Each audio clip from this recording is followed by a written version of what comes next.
పిల్లలు పొరపాటు చేస్తే పనిష్మెంట్ ఇచ్చే తల్లిదండ్రులు చాలా తక్కువ మంది. సరే మనం ఎలాగో ఇవ్వం. స్కూల్లో అయినా పనిష్మెంట్ ఉండాలి కదండీ! అలా అని చెప్పి మా చిన్నప్పుడైతే చింతపరికల దగ్గర నుంచి డస్టర్ దాకా చాలా వాడేవాళ్ళు. నేనైతే మా పిల్లలకి పనిష్మెంట్ ఇవ్వండి అని చెప్తాను. కానీ గోడ కుర్చీ మాత్రమే వేయించండి అని చెప్పేవాడినండి. ఎందుకు అంటారా? పిల్లలకి ఎంత అంటే అంత మేలు చేస్తోంది. ఎలా మేలంటారా? సరే పిల్లల సంగతి తర్వాత చూద్దాం. ముందు మనకు అవసరం. పెద్దవాళ్ళకి గోడ కుర్చీ ఎంత మేలంటే అంత చేస్తుంది ఫిజికల్గా. నిన్న కొన్ని వాకింగ్ గురించి వీటి గురించి టిప్స్ చెప్పుకున్నాం కదా. వాకింగ్ ఒక్కటే చాలా అంటే లేదండి.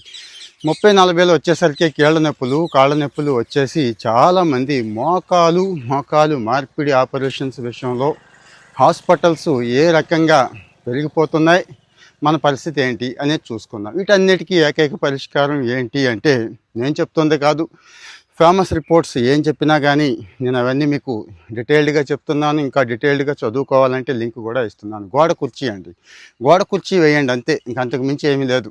చాలా తేలికైన ఎక్సర్సైజ్, ఏమీ అవసరం లేదు. ఎలాంటి గ్యాడ్జెట్స్ కానీ ఎక్విప్మెంట్ అవసరం లేదు. గోడ చూసుకోండి ఇంట్లో, చాలు వెళ్ళిపోండి. ఇప్పుడు ఇక్కడంటే గోడ లేదు కానీ కొబ్బరి చెట్టుని తీసుకుంటున్నాను చూడండి. జస్ట్ ఒక అడుగు దూరం నిటారుగా కాళ్ళు పక్కన పెట్టుకోండి.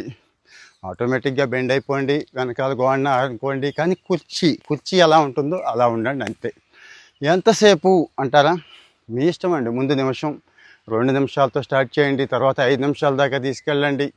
కానీ రోజులో ఒక 3 సార్లు 4 సార్లు ఇది చేయగలిగితే, ఈ గోడ కుర్చీ వేయగలిగితే బెనిఫిట్స్ చెప్పేస్తాను చూడండి. జాగ్రత్తగా వినండి బెనిఫిట్స్. ఈ గోడ కుర్చీ మన బాడీలో లిపాంటిక్ అని చెప్పి ఒక కెమికల్ని రిలీజ్ చేస్తుందండి.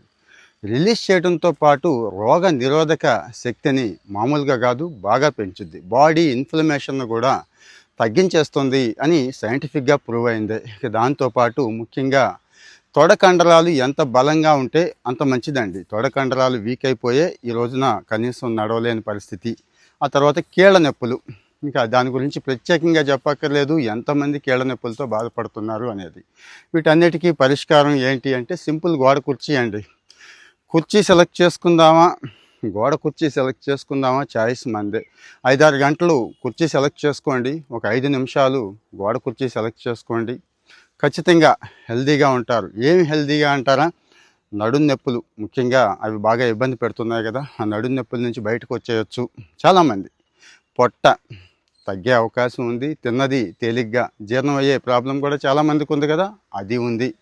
ముఖ్యంగా కాళ్ళు బలంగా ఉండాలి. సో ఈ ఇన్ఫర్మేషన్ మీకు ఉపయోగపడింది అనుకుంటే మన వాళ్ళకు కూడా షేర్ చేయండి. కామెంట్లో ఒపీనియన్ చెప్పండి.